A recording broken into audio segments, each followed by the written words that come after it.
మనం ఎక్కడ్నుంచొచ్చాం? ఈ ప్రశ్న గురించి ఆలోచించగానే మనకు సైన్స్ గుర్తొస్తుంది కదా. కానీ ఇదే రహస్యాన్ని కొన్ని వేల ఏళ్లనాటి ఒక పురాణం కూడా విప్పగలదని ఎప్పుడైనా ఊహించారా? అంటే ఒక 3000 ఏళ్ల నాటి పౌరాణిక కథ, ఈరోజు మనకు తెలిసిన ఆధునిక సైన్స్, ఈ రెండు ఒకే దారిలో నడవగలవా? రండి, ఈ అద్భుతమైన ప్రయాణంలోకి కలిసి వెళదాం. చూద్దామసలు విషయమేంటో.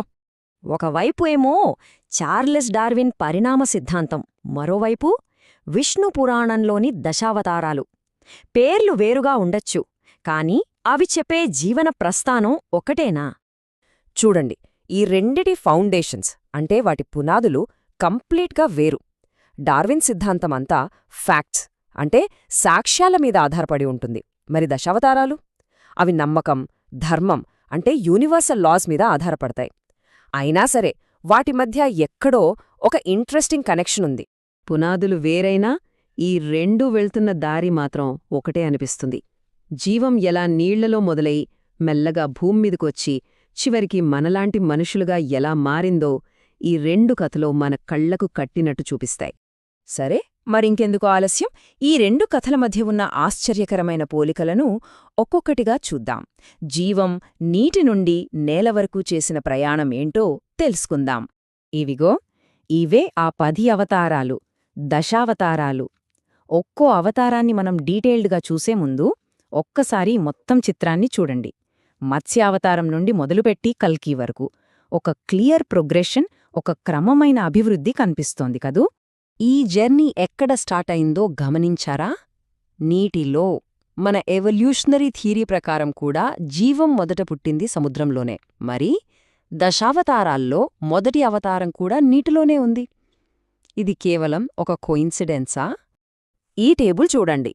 ఇవి పురాణాన్ని, సైన్స్ని ఎంత చక్కగా కలుపుతోందో. మొదటి 3 అవతారాలు, మత్స్య అంటే చేప, కూర్మ అంటే తాబేలు, ఇక వరాహమంటే పంది. ఇవి ఒక జీవి నీళ్లలోంచి బయటకు వచ్చి నీళ్లలోనూ నేలమీద ఉండి ఆ తర్వాత పూర్తిగా భూమ్మీద బతకడం నేర్చుకున్నట్టు చూపిస్తున్నాయి. ఇది అచ్చం లక్షలేళ్ల క్రితం భూమ్మీద జరిగిన జీవ పరిణామాన్ని ప్రతిబింబిస్తున్నట్టు లేదా? ఇక మత్స్యావతారం కథ కేవలం జీవం నీళ్లలో పుట్టిందని చెప్పడమే కాదు, విష్ణువు చేపరూపంలో వచ్చి మను అనే ఋషిని, పవిత్ర వేదాలను ఒక పెద్ద ప్రళయం నుంచి కాపాడ్తాడు. అంటే జీవంతో పాటే జ్ఞానం కూడా నీటినుంచే మొదలైందని ఈ కథ మనకొక హింట్ ఇస్తోందన్నమాట. మత్స్యం తర్వాత వచ్చేది కూర్మం అంటే తాబేలు. దీని స్పెషాలిటీ ఏంటి? ఇది నీటిలోనూ బతుకుతుంది, నేలపైన బతుకుతుంది. దీన్ని మనం యాంఫిబియన్ అంటాం. పరిణామక్రమంలో జీవం నీళ్లలోంచి భూమ్మీదకి ఎలా అడుగుపెట్టిందో చెప్పడానికి ఇంతకంటే పర్ఫెక్ట్ ఎగ్జాంపుల్ ఉంటుందా చెప్పండి. ఇప్పటివరకు జంతువుల గురించి చూసాం. ఇక్కడ్నుంచి కథ జంతు రూపాల నుంచి మనిషిలాంటి ఆకారాల వైపు టర్న్ తీసుకుంటుంది. ఇది పరిణామక్రమంలో ఒక చాలా పెద్ద స్టెప్. ఇప్పుడు వస్తుంది నరసింహావతారం. ఇది చాలా చాలా స్పెషల్.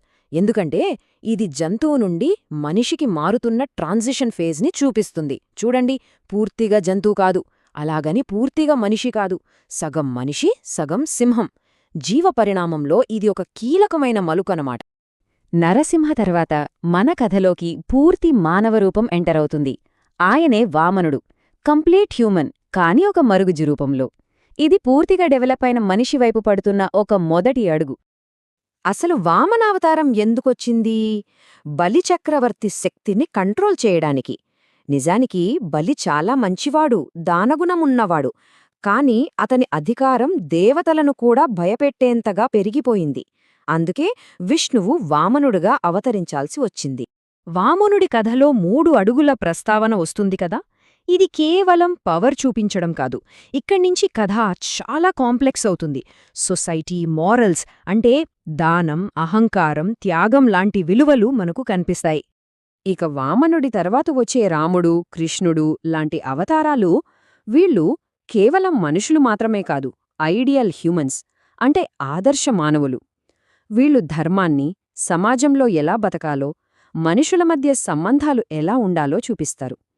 ఇది ఒక సివిలైజ్డ్ సొసైటీ డెవలప్ అవ్వడాన్ని సూచిస్తోంది. ఓకే, ఇప్పటివరకు మనం సిమిలారిటీస్ అంటే పోలికలు చూశాం.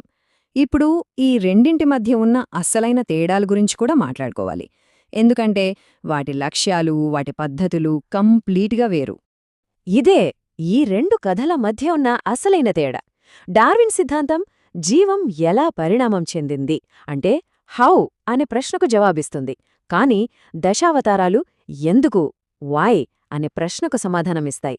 ధర్మాన్ని అంటే మోరల్ ఆర్డర్ని కాపాడటానికి దేవుడు ఎందుకు జోక్యం చేసుకుంటాడో వివరిస్తాయి. ఒకటి బయోలాజికల్ డైవర్సిటీని వివరిస్తే ఇంకొకటి మోరల్ ఆర్డర్ని వివరిస్తుందన్నమాట. అందుకే దశావతారాల అసలు పర్పస్ జీవ పరిణామం గురించి సైంటిఫిక్గా చెప్పడం కాదు. యూనివర్స్లో బ్యాలెన్స్ దెబ్బతిన్నప్పుడు దాన్ని సరిచేయడానికి దైవం ఎలా కల్పించుకుంటుందో చెప్పడం. ఇది ఒక నైతిక పాఠం లాంటిది. చివరగా ఈ రెండు కథల వెనుక ఉన్న అసలైన ప్రేరణ గురించి ఆలోచిద్దాం. ఈ రెండూ కూడా ఒకే ఒక ప్రాథమిక అన్వేషణ నుంచి పుట్టుకొచ్చాయి.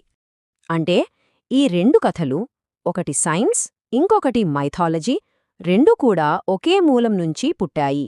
అదేంటంటే మనిషి తన ఉనికిని, తన మూలాలను అర్థం చేసుకోవడానికి చేసే నిరంతర ప్రయత్నం. చివరికి చూస్తే ఈ రెండు దారులు ఒకే గమ్యం వైపు వెళ్తున్నాయి. సైన్సేమో సాక్ష్యాలతో సమాధానం వెతుకుతోంది, పురాణమేమో సింబల్స్ అంటే ప్రతీకలతో అదే పనిచేస్తోంది. దారులు వేరైనా సరే మనందరి ప్రశ్న మాత్రం ఒక్కటే: అసలు మనం ఎక్కడ్నుండి వచ్చామో? ఈ విశ్లేషణను ముగించే ముందు ఒక ప్రశ్నతో ముగిద్దాం. ఈరోజు మనం ఈ ప్రపంచాన్ని అర్థం చేసుకోవడానికి ఏ కథలపై ఆధారపడుతున్నాం? సైన్స్ చెప్పే ఫ్యాక్ట్స్ మీద, లేక తరతరాలుగా మన పెద్దలు చెప్తున్న పవిత్ర గాథలపైనా? బహుశా ఆన్సర్ ఈ రెండింటి మధ్యలో ఎక్కడో ఉందేమో. ఏమంటారు?